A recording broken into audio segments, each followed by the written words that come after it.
یوم القیامہ، قیامت کے دن ان کے لیے عذاب دگنا کر دیا جائے گا۔ تو اس سے پہلے بھی کوئی نہ کوئی عذاب ہے کہ نہیں؟ عالم برزخ میں بھی عذاب ہے اور ثواب بھی ہے۔ حضور نے فرمایا صلی اللہ علیہ وسلم کہ قبر جو ہے کسی انسان کی، وہ یا جہنم کے گڑھوں میں سے ایک گڑھا ہے اور یا جنت کے باغیچوں میں سے ایک باغیچہ ہے۔ اب اس کی حقیقت کو ہم نہیں جان سکتے۔ دیکھیے، نوٹ کر لیجیے اچھی طرح، پکے اصول کے طور پر گرہ باندھ لیجیے، عالم برزخ اور عالم آخرہ کی کسی بات میں جو کچھ بتا دیا گیا اس سے آگے کھوج کرید مت کریں، اس لیے کہ یہ آیات متشابہات ہیں، ان کی اصل تعویل ہم نہیں جان سکتے۔ یہ عذاب روح کو ہوتا ہے یا جان کو ہوتا ہے یا کس کو ہوتا ہے، جسم کو ہوتا ہے، ہمیں نہیں معلوم۔ یہ ہمارے اس غیب کے پردے سے ماورا باتیں ہیں، اور ہم تو یؤمنون بالغیب میں سے ہیں، وہ لوگ ہیں کہ جو غیب کی باتیں، جن کی خبریں دی ہیں اللہ نے، اس کے رسول نے، اس کو مانتے ہیں۔ لیکن ان میں جو ہے اجمال کے اوپر ہی اکتفا کرنی چاہیے۔ ہمارے ہاں بڑے بڑے جھگڑے، یہ خبر والا سنتا ہے کہ نہیں سنتا، اب اس کے لیے دلیلیں، جو ایک طرف وہ لوگ ہیں جو انکار کرتے ہیں کہ قبرگاہ کے اندر مردہ کچھ نہیں سنتا، ان کو کافر قرار دیتے ہیں۔ دیوبند کے مسلک کے لوگوں کے اندر بھی یہ ایک دوسرے کے لیے کفر کے فتوے موجود ہیں کہ جو نہیں مانتا سماع موتا کو وہ کافر ہے، دوسرے کہتے ہیں جو مانتا ہے سماع موتا کو وہ کافر ہے، مردہ کچھ نہیں سنتا۔ اب احادیث میں آتا ہے، احادیث میں تو یہ آتا ہے کہ جب دفن کر کے جاتے ہیں لوگ مردے کو، تو وہ مردہ ان کے قدموں کی چاپ سنتا ہے جو جا رہے ہیں واپس۔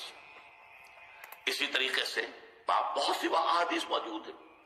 حضور کا تو خاص کشف کہ آپ نے دیکھا کہ مردوں کو اس وقت عذاب ہو رہا ہے، یا کہ مردوں کا معاملہ یہ ہو رہا ہے۔ تو یہ ساری چیزیں ہیں، لیکن اس میں جو حل ہے وہ یہ ہے، جو چیز اجمالاً بتا دی گئی ہمیں، چاہے وہ عالم برزخ کی ہو، عالم برزخ بھی ہماری نگاہوں سے پوشیدہ ہے، ہمارے حواس خمسہ سے باہر ہے، اور عالم آخرہ بھی ہمارے حواس خمسہ کی جو بھی رسائی ہے اس سے ماورا، اس میں بس جو بات آ جائے وہ مانیے، اس کی تفصیل میں ہرگز نہ جائے۔ تو معلوم ہوا کہ جب حضور نے فرمایا کہ جنت جو ہے، جو قبر جو ہے، وہ یا تو جنت کے باغیچوں میں سے ایک باغیچہ ہے یا دوزخ کے گڑھوں میں سے گڑھا ہے۔ کہیں ایسے بھی کہہ دیا گیا کہ قبر میں جب مردہ جو ہے داخل ہو جاتا ہے تو یا تو ایک کھڑکی کھول دی جاتی ہے جنت کی طرف، جس سے جنت کی ہوائیں اور خوشبوئیں اسے آتی رہتی ہیں، روح و ریحان، اس سے وہ فائدہ مند ہو رہا ہے ابھی سے۔ ابھی حساب کتاب تو ہوگا، یوم القیامت کو ہوگا جب اٹھائے جائیں گے۔ اور یا پھر جہنم کی ایک کھڑکی کھول دی جاتی ہے، اس سے وہ لپٹ، اس سے گرمی، یہ وہاں سے جھونکے آتے ہیں۔ تو ہم صرف اتنا ہی مانیں گے۔ اب یہ روح کو ہے یا جسم کو ہے، یہ عالم برزخ میں قبر پر ہے یا کہیں عالم ارواح کے اندر، واللہ عالم۔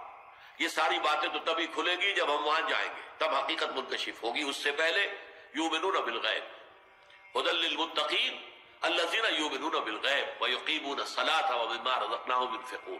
قرآن مجید کی ہدایت سے استفادے کی شرائط میں سے یہ ہے کہ آپ غیب پر بس ایمان لائیں جو بتا دیا گیا۔